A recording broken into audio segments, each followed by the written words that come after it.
Aset utama militer Israel hancur lebur, strategi gelombongan serangan kedua Indonesia dan Rusia berhasil.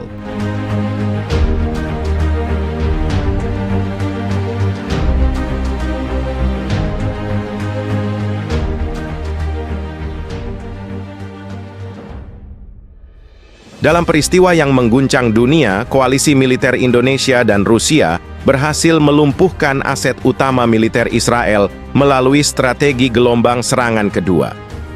Operasi gabungan ini menjadi salah satu serangan paling sukses dalam sejarah modern, menunjukkan keunggulan taktik dan kerjasama internasional. Ketegangan antara koalisi Indonesia-Rusia dan Israel meningkat setelah serangkaian insiden di kawasan Timur Tengah dan Asia Pasifik.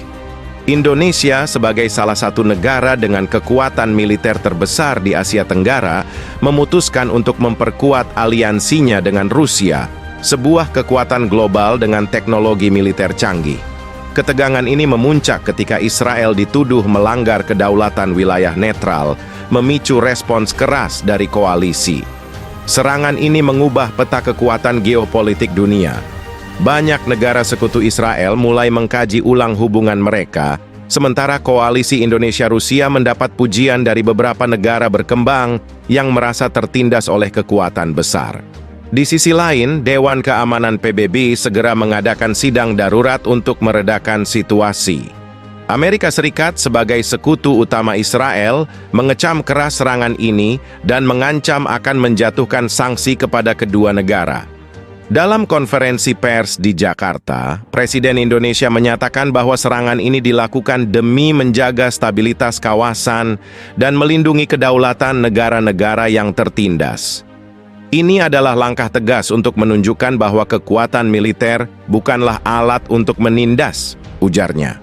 Sementara itu, Presiden Rusia menegaskan bahwa kerjasama ini merupakan bentuk solidaritas global terhadap ketidakadilan. Kami akan terus mendukung rekan kami Indonesia dalam misi untuk menciptakan dunia yang lebih adil, katanya. Dalam konferensi pers di Jakarta, Presiden Indonesia menyatakan bahwa serangan ini dilakukan demi menjaga stabilitas kawasan dan melindungi kedaulatan negara-negara yang tertindas. Ini adalah langkah tegas untuk menunjukkan bahwa kekuatan militer bukanlah alat untuk menindas, ujarnya. Ia juga menegaskan bahwa Indonesia tetap berkomitmen terhadap perdamaian dunia meskipun terlibat dalam konflik ini. Sementara itu, Presiden Rusia menegaskan bahwa kerjasama ini merupakan bentuk solidaritas global terhadap ketidakadilan. Kami akan terus mendukung rekan kami Indonesia dalam misi untuk menciptakan dunia yang lebih adil, katanya. Ia juga menyoroti pentingnya aliansi strategis untuk melawan dominasi unilateral yang merugikan banyak negara. Kementerian Luar Negeri Indonesia juga menegaskan bahwa operasi ini dilakukan sesuai dengan hukum internasional dan prinsip-prinsip perdamaian dunia. Juru bicara kementerian menambahkan bahwa semua langkah diplomatik telah diambil sebelum meluncurkan operasi militer. Selain itu, Rusia mengumumkan akan mendirikan pos kemanusiaan untuk membantu warga sipil yang terdampak konflik. Operasi gabungan Indonesia dan Rusia ini menjadi bukti nyata bahwa kekuatan militer modern tidak hanya bergantung pada teknologi, tetapi juga pada strategi, kerjasama, dan determinasi. Dunia kini menantikan bagaimana konflik ini akan berkembang di tengah ketegangan geopolitik yang semakin meningkat. Langkah selanjutnya dari komunitas internasional akan sangat menentukan arah dari krisis ini. Sementara itu, masyarakat dunia menyerukan pentingnya dialog dan mediasi untuk mengakhiri konflik ini. Pihak-pihak netral, termasuk beberapa organisasi internasional, menawarkan bantuan untuk memfasilitasi perundingan damai. Presiden Indonesia menyampaikan pernyataan resmi setelah operasi berhasil dilakukan. Kami tidak pernah menginginkan perang, tetapi ketika perdamaian tidak dapat dicapai, kami harus bertindak untuk melindungi hak asasi manusia dan keadilan di dunia. Aliansi dengan Rusia menunjukkan komitmen kami untuk menghadirkan dunia yang lebih damai dan adil. Indonesia akan terus berdiri bersama komunitas internasional untuk mencapai solusi yang berkelanjutan, ujarnya dalam konferensi pers di Jakarta. Menteri Pertahanan Indonesia menambahkan bahwa operasi ini dirancang untuk meminimalkan korban sipil, menekankan bahwa semua tindakan telah sesuai dengan standar hukum internasional. Meski operasi ini dianggap sebagai kemenangan besar bagi Indonesia dan Rusia, konflik ini belum menunjukkan tanda-tanda akan mereda. Israel diperkirakan akan merespons dengan langkah yang tidak kalah agresif, seperti peningkatan serangan balasan di beberapa wilayah atau mobilisasi dukungan internasional. Analis politik menyebut bahwa keberhasilan serangan ini telah mengubah peta geopolitik di kawasan Timur Tengah. Banyak yang percaya bahwa konflik ini akan menjadi ujian bagi kekuatan diplomasi global dalam menciptakan perdamaian yang berkelanjutan.